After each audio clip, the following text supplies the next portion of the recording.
여러분요, 부동산 저희가 교환 광고를 내놨더니 영상을 보시고 전화가 너무 많이 와가지고 이분들한테 설명을 잠깐 해볼까 합니다.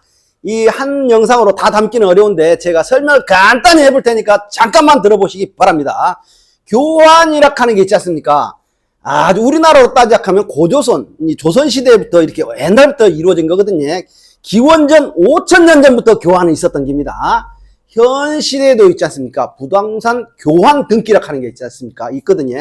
그러니까 부동산 매매, 교환, 이건 정상적인 거래 방식이라고 보시고 영상을 보시면 될 것 같습니다.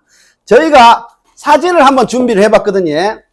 여러분들이 들고 계시는 토지, 임야가 있을 수 있겠지. 임야, 산이라는 소리입니다. 임야라는 말은 숲을 님들여 산이 있을 수가 있고 토지 전답이 있을 수가 있겠지. 아니면 전원주택을 들고 계신 분이 있을 수도 있습니다. 아니면 아파트나 오피스텔, 공장이나 창고, 아니면 상가를 들고 계신 분도 계실 수가 있습니다. 그러면 왜 교환이 이루어지느냐라고 말씀을 하실 수가 있겠지. 예를 들어서 간단하게 이야기를 한번 해보겠습니다. 이 토지를 들고 계신 분은 소출이 없습니다. 소득이 없다 이거지. 농사 지어봤자 시내끼밖에 이득이 안 납니다. 그런데 융자가 없는 겁니다. 예를 들자면 상가를 들고 있는 사람이 있을 수가 있거든요. 이 상가를 들고 있는 사람은 있지 않습니까? 장사를 하고 있는데 장사가 진덜머리가 난다 이거지. 근데 여기는 가만히 놔둘락하니 금융비용 융자가 2억이 있는 겁니다. 간단하게 계산을 한번 해볼게요.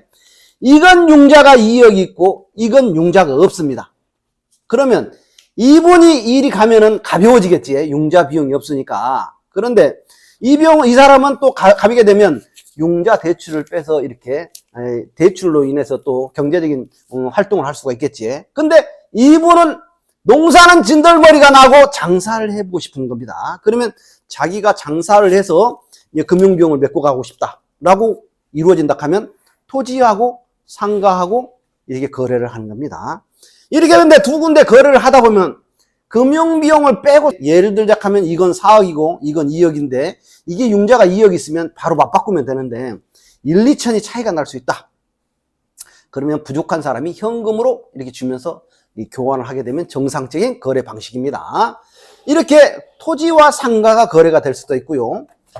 전원주택을 들고 있는 사람이 예를 들자면 아파트하고 거래할 수가 있습니까? 라고 물어볼 수도 있거든요.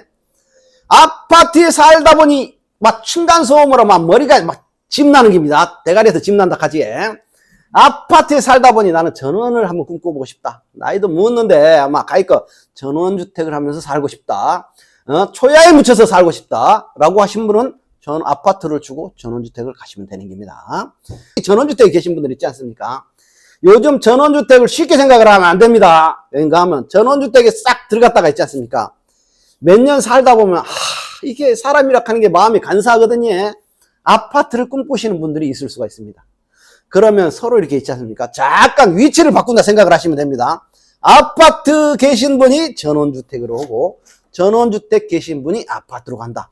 쉽게 생각을 하면 되겠지. 이 교환이라 하는 게 자기와 상대방의 필요 충분 조건에 의해서 바꾸는 겁니다. 나는 저것이 필요하고 저것은 내가 필요하고 이 서로의 필요 충분을 맞추기 위해서 바꿔가는 게 교환이라고 생각을 하시면 되고요. 한편으로는 이분이 예를 들어서 공장을 운영하고 있다고 생각을 하십시다. 공장을 운영을 하고 계신데 이 공장을 운영하시는 분이 요즘 경기가 안 좋아서 공장이 서기도 하고 창고도 놀리기도 하고 그럽니다. 근데 이분은 공장이나 창고 갖고 계신 분이 한두 개가 아니라 여러 개가 있을 수도 있거든요. 전원주택도 마찬가지입니다. 전원주택 업자가 전원주택을 지어놨는데 전원주택이 한두 채가 아닌 겁니다. 금융비용에 녹아내리는 겁니다. 언제 갈지 모르는 겁니다. 시한폭탄인 거지. 이런 분들이 공장이나 전원주택을 많이 들고 계신 분들이 나는 잠깐 소나기를 피해간다는 개념으로 융자가 없는 토지, 아파트, 상가로 옮겨갈 수가 있는 겁니다. 그런데 잠깐 이렇게 피해가는 거지. 이제 자기 물건은 많고 금융비용에 녹아내리느니 시간을 조금 벌어보겠다는 소리지. 그리고 금융비용을 좀 쓰겠다는 소리지. 그러면 가는 겁니다. 토지를 들고 있는 분은 소득이 없고 매 농사만 지어야 됩니다. 그런데 나는 공장도 한번 해보고 싶고 창고도 써야 되고 전원주택을 살아보고 싶다 하면 이쪽으로 오는 길입니다. 서로 필요 충분 조건이 맞은 거지. 토지에 들고 계신 분은 융자가 없는 대신에 나는 전원을 꿈꾸고 전원주택을 갖고 싶고 공장을 운영하고 싶고, 그러면 토지 들고 계신 분은 필요 충분히 맞았지. 공장이나 전원주택을 들고 계신 분은 여러 개를 들고 있다 보니 쉽게 분양은 안 되고 잠깐 쉬어간다는 개념으로 융자가 없는 걸 갖고 가면 금융비용이 안 나가니까요. 부담이 없겠죠. 좀 시간을 두고 일을 볼 수가 있겠죠. 그러면 이렇게 이루어지는 게 정상적인 교환 방식입니다. 여러분들이 이 영상을 보시고 여러분이 들고 계신 아파트, 전원주택, 토지, 공장, 상가 모든 물건을 있지 않습니까? 한번 저한테 상담을 한번 받아보시기 바랍니다. 그러면 여기에 맞춰서 필요한 물건을 바꿀 수도 있고요. 아니면 융자가 없는 물건으로 갈 수도 있고요. 아니면 조금 있는 물건으로 갈 수도 있고요. 자기가 원하는 물건으로 거래하는 정상적인 부동산 거래 방식입니다.